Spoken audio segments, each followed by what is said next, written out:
السلام علیکم. Second year. آج ہم سورہ بقرہ کا رکوع نمبر 4 اور آیت نمبر 30 کا ترجمہ اور تشریح کریں گے.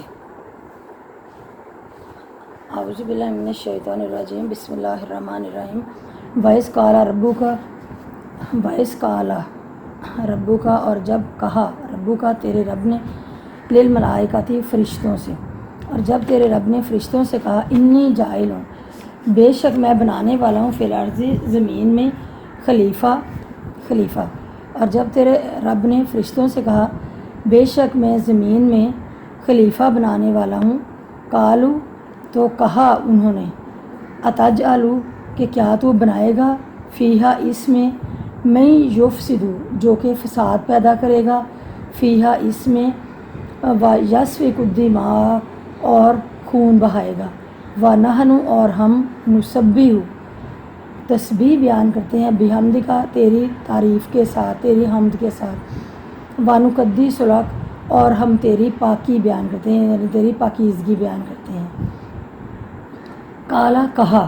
یعنی اللہ تعالیٰ نے، انی بے شک میں عالم جانتا ہوں، ما لا تعلمون جو تم نہیں جانتے. اب اس آیت میں اللہ تعالیٰ نے فرشتوں سے اپنے اس خیال کا اظہار کیا کہ جو اللہ تعالیٰ کے دل میں تھا کہ میں اپنے اس خیال کا اظہار کروں فرشتوں کے پاس، کیونکہ اس وقت سوائے فرشتوں کی اور کوئی مخلوق نہیں تھی. اس لیے اللہ تعالیٰ نے جو مخلوق پیدا کرنی تھی اس کے بارے میں اس کا اظہار فرشتوں سے ہی کیا، کیونکہ فرشتے ہی اس وقت تھے اور وہ ہر وقت اللہ تعالیٰ کی حمد و ثنا میں لگے رہتے تھے، اللہ تعالیٰ کی تعریف بیان کرتے رہتے تھے اور اللہ تعالیٰ کی عبادت میں ہر وقت لگے رہتے تھے. اس لیے اللہ تعالیٰ نے جب ارادہ کیا کہ میں ایک مخلوق پیدا کروں تو اللہ تعالیٰ اپنا ایک نائب بناؤں، اپنا ایک پیشوا بناؤں، اپنا ایک خلیفہ بناؤں، تو اللہ تعالیٰ نے اس بات کا اظہار فرشتوں سے کیا کہ میں ایک زمین میں اپنا ایک نائب بنانے والا ہوں، اپنا خلیفہ بنانے والا ہوں، اپنا ایک پیشوا بنانے والا ہوں، تو تمہاری کیا رائے ہے؟ تو قالوا تو انہوں نے کہا، یعنی فرشتوں نے پھر اس چیز کا یہ جواب دیا. وہ تو حیران رہ گئے سن کے کہ ہم اللہ تعالیٰ کی ہر وقت عبادت بھی کرتے ہیں، اللہ تعالیٰ کی حمد و ثنا بھی بیان کرتے ہیں، پھر بھی اللہ تعالیٰ یہ اظہار کر رہے ہیں کہ میں ایک مخلوق پیدا کروں اپنی، تو کیا ہے؟ تو انہوں نے کہا کہ اللہ تعالیٰ سے فرشتوں نے کہ کیا تو جو ہے وہ اس میں بنائے گا، یعنی ایسی مخلوق کو بنائے گا اپنا خلیفہ، من یفسد جو کہ فساد پیدا کرے گا، فیہا اس میں، کہ جو اس میں فساد پیدا کرے، اس میں سے مراد ہے یعنی زمین میں فساد پیدا کرے گا اور خون ریزی کرے گا. کہ تو ایسی مخلوق کو اللہ تعالیٰ سے مخاطب ہو کہ اللہ تعالیٰ تو ایسی مخلوق کو بنانے والا ہے جو کہ زمین میں فساد پیدا کرے گا اور خون بہائے گا. تو حالانکہ ہم تو تمہاری پاکیزگی بیان کرتے رہتے ہیں کہ ہم تمہاری پاکیزگی بیان کرتے رہے، تمہاری تعریف کے ساتھ، اور ہر وقت تمہاری حمد و ثنا بیان کرتے ہیں، تو پھر کیا ضرورت ہے اور مخلوق بنانے کی؟ اس چیز کا پھر اللہ تعالیٰ نے یہ جواب دیا. قالا کہا یعنی اللہ تعالیٰ نے، انی عالم کہ بے شک میں جانتا ہوں، ما لا تعلمون جو تم نہیں جانتے، کہ بے شک میں وہ کچھ جانتا ہوں جو تم نہیں جانتے. اور وعلمہ، اب یہ ان کی فرشتوں کی اللہ تعالیٰ کے ساتھ بات ہو گئی. وعلمہ اور سکھا دیے آدم علیہ السلام نے اسماء نام، اور آدم علیہ السلام نے اور علامہ اور سکھا دیا آدم علیہ السلام کو اسماء نام. اللہ تعالیٰ نے آدم علیہ السلام کو کچھ نام سکھا دیے، کلھا سب، یعنی ساری چیزوں کے نام. ثم پھر عرضہم انہیں پیش کیا، علی الملائکۃ فرشتوں کے سامنے، پھر انہیں فرشتوں کے سامنے پیش کیا. یعنی پہلے اللہ تعالیٰ نے آدم علیہ السلام کو کچھ نام سکھا دیے، پھر وہی نام اللہ تعالیٰ نے فرشتوں کے سامنے رکھے. فقال پس کہا، انبئونی کہ مجھے بتاؤ، بیاسمائن نام، ہاؤلائے یہ کہ مجھے یہ نام بتاؤ، یعنی وہی نام جو میں نے تمہارے سامنے رکھے ہیں وہ نام بتاؤ. ان کنتم صادقین اگر تم سچے ہو. کہ اگر تم سچے ہو تو ان کے نام بتاؤ کہ پہلے میں نے آدم علیہ السلام کو وہ نام بتائے ہیں، پھر میں نے تمہیں وہ نام بتائے ہیں، تو تم جو ہے وہ مجھے ان ناموں کے بارے میں بتاؤ کہ میں نے کیا نام جو ہے وہ تمہیں بتائے ہیں۔ اب یہ نام کون سے تھے جو اللہ تعالیٰ نے آدم علیہ السلام کو بتائے تھے اور اس کے بعد اللہ تعالیٰ نے یہ نام فرشتوں کو بتائے تھے، اس کے بارے میں مختلف علماء اکرام کی مختلف رائے ہے۔ بعض کہتے ہیں کہ یہ حضرت آدم علیہ السلام کی اولاد کے نام تھے، بعض مفسرین کہتے ہیں کہ یہ تمام چیزوں کے نام تھے، جو بھی دنیا میں استعمال ہونے والی چیزیں ان کے نام تھے۔ بعض مفسرین کہتے ہیں کہ یہ فرشتوں کے نام تھے۔ بعض مفسرین کی یہ رائے ہے کہ یہ انبیاء علیہ السلام کے نام تھے، مخلوق خدا کے نام تھے، یہ مختلف ممالک کی زبانیں تھیں۔ اور بعض کہتے ہیں کہ یہ جو ہے وہ روزمرہ استعمال کی چیزوں کے نام تھے، اور اللہ تعالیٰ کے نام تھے بعض کہتے ہیں، اور بعض کہتے ہیں کہ یہ الہامی کتب کے نام تھے۔ یعنی سب نے اپنی اپنی رائے کے مطابق بتایا کہ بعض نے اپنی رائے کی بتائی کہ کوئی چیزوں کے نام تھے یا فرشتوں کے نام تھے یا الہامی کتابوں کے نام تھے، انبیاء علیہ السلام کے نام تھے وغیرہ وغیرہ، کہ یہ ان سب چیزوں کے نام تھے۔ یعنی وہ اللہ تعالیٰ نے نام بتا دیے، پہلے آدم علیہ السلام کو نام بتائے اور اس کے بعد پھر فرشتوں کے پاس ان کا ذکر کیا، یعنی فرشتوں کے سامنے رکھے۔ جب اللہ تعالیٰ نے آدم علیہ السلام کو وہ نام بتائے تو آدم علیہ السلام نے وہ سب نام فوراً بتا دیے اللہ تعالیٰ کو۔ جب اللہ تعالیٰ نے اس کے بعد پوچھا تو اللہ تعالیٰ کو سارے نام فوراً بتا دیا آدم علیہ السلام نے۔ اور جب اللہ تعالیٰ نے فرشتوں سے پوچھا کہ اب ہاں بھئی اب تم بتاؤ کہ میں نے کیا نام تمہیں بتائے تھے، تو اب دیکھیں کہ اللہ تعالیٰ نے یہ نام فرشتوں کے سامنے بھی رکھے، آدم علیہ السلام کے سامنے بھی رکھے، اور پھر اس کے بعد اللہ تعالیٰ نے کہا کہ مجھے ان کے نام بتاؤ اگر تم سچے ہو، فرشتوں سے کہا۔ اب آدم علیہ السلام نے تو بتا دیے تھے نام سارے جو بتائے تھے، ویسے جیسے اللہ تعالیٰ نے بتایا تھے انہوں نے بتا دیے، لیکن جب فرشتوں سے اللہ تعالیٰ نے کہا کہ اب تم بتاؤ، اب تمہاری باری ہے کہ تم بتاؤ کہ میں نے کیا کن چیزوں کے نام بتائے تھے تمہیں، تو فرشتوں نے جواب دیا سبحانہ کا، کہ تو پاک ہے، کہ لا علم لنا، کہ نہیں ہے علم ہمیں۔ تو انہوں نے کہا کہ تو پاک ہے، کہ اے اللہ تعالیٰ تو پاک ہے اور ہمیں نہیں ہے علم، مگر ما علمتنا، مگر جو تو نے ہمیں سکھایا ہے۔ تو فرشتوں نے کہا کہ اے اللہ تعالیٰ تو پاک ہے، ہمیں نہیں ہے علم مگر ما علمتنا، جو تو نے ہمیں سکھایا، کہ ہم تو نہیں جانتے کسی چیز کے بارے میں، نہ ہمیں کسی چیز کے نام آتے ہیں، ہمیں تو صرف وہی آتا ہے جو تو نے ہمیں سکھایا ہے، اس کے علاوہ ہمیں اور کچھ نہیں پتہ۔ انا کا بے شک انت العلیم الحکیم، بے شک تو جاننے والا حکمت والا ہے۔ یعنی پھر وہ عاجز آ گئے، ان چیزوں کے نام نہ بتا سکے، اور انہوں نے یہ کہہ دیا کہ اے اللہ تعالیٰ تو پاک ہے، ہم تو صرف وہی جانتے ہیں جو تو نے ہمیں سکھایا ہے، اس کے علاوہ اور کچھ ہمیں نہیں معلوم۔ بے شک تو ہی جاننے والا ہے، حکمت والا ہے، تجھے ہی معلوم ہے کہ ان چیزوں کے کیا نام ہیں، ہم تو نہیں اس کے بارے میں جانتے، اور بے شک تو ہی جاننے والا بھی ہے اور حکمت والا بھی ہے، تیری حکمت کے آگے ہمارا کوئی زور نہیں۔ پھر کہا یا آدم،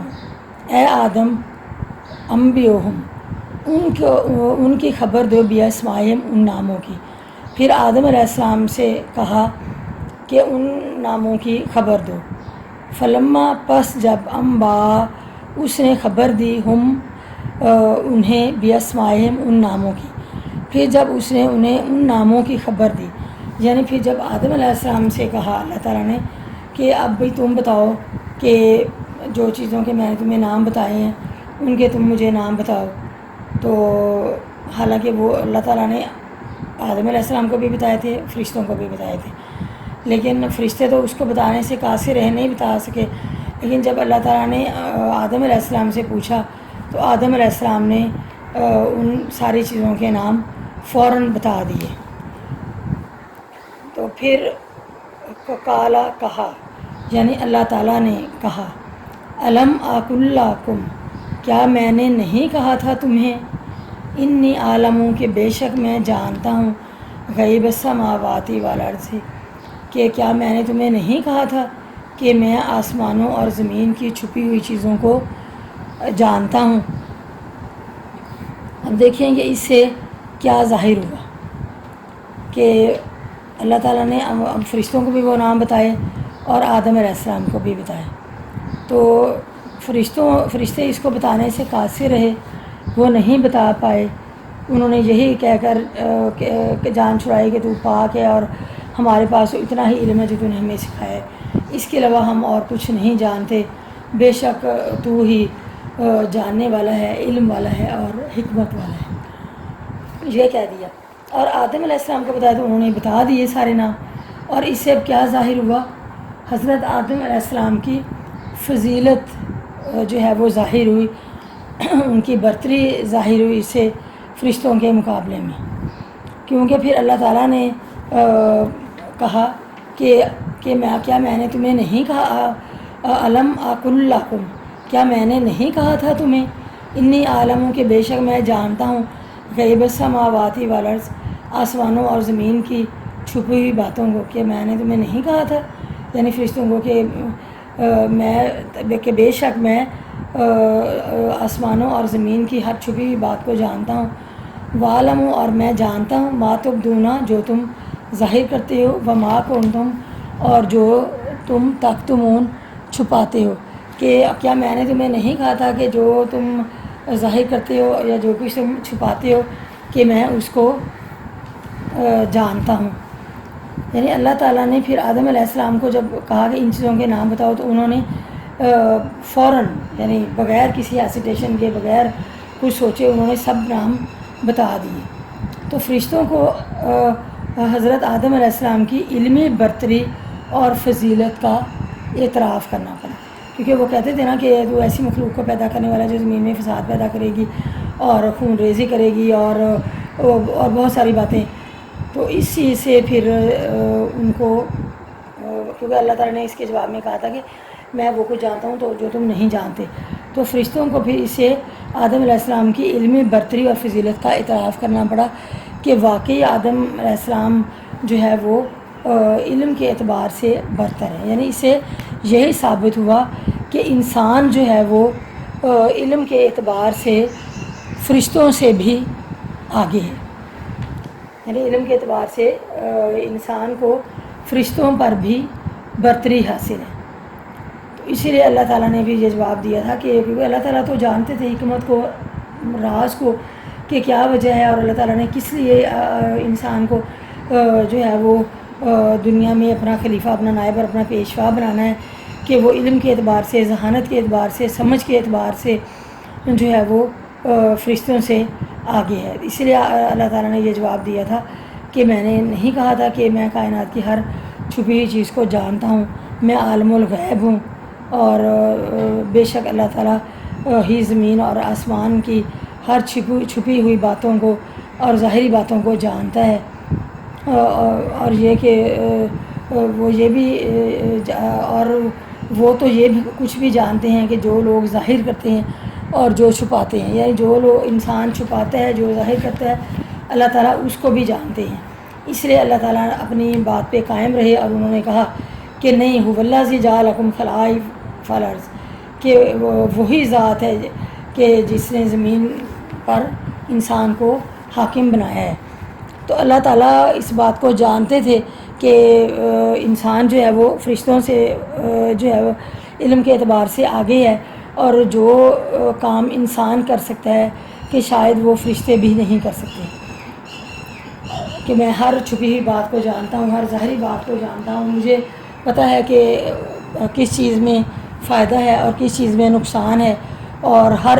چیز کے بارے میں مجھے خبر ہے۔ اور باقی جہاں تک معاملہ ہے کہ وہ زمین میں فساد پیدا کرے گا، زمین میں خون ریزی کرے گا، تو اللہ تعالیٰ نے اس چیز کا جواب دیا کہ میں اپنے نیک بندوں کو ان کی ہدایت کے لیے بھیجوں گا، اور وہ ان کی ان کو ہدایت کی راہ پہ لانے کی کوشش کریں گے، اور نتیجہ یہ ہوگا کہ یہ ہدایت کی راہ پا لیں گے اور دوبارہ سے پھر وہ یعنی میرے پاس حاضر ہوں گے۔ ٹھیک ہے، تو اس کے بعد جو ہے وہ اب آگے ایک نئی بات پھر شروع ہو رہی ہے، ہم یہیں پہ ہی اس کا اینڈ کرتے ہیں، آگے آیت نمبر 34 سے انشاءاللہ کل ہم شروع کریں گے۔ چلیں جی، اللہ حافظ۔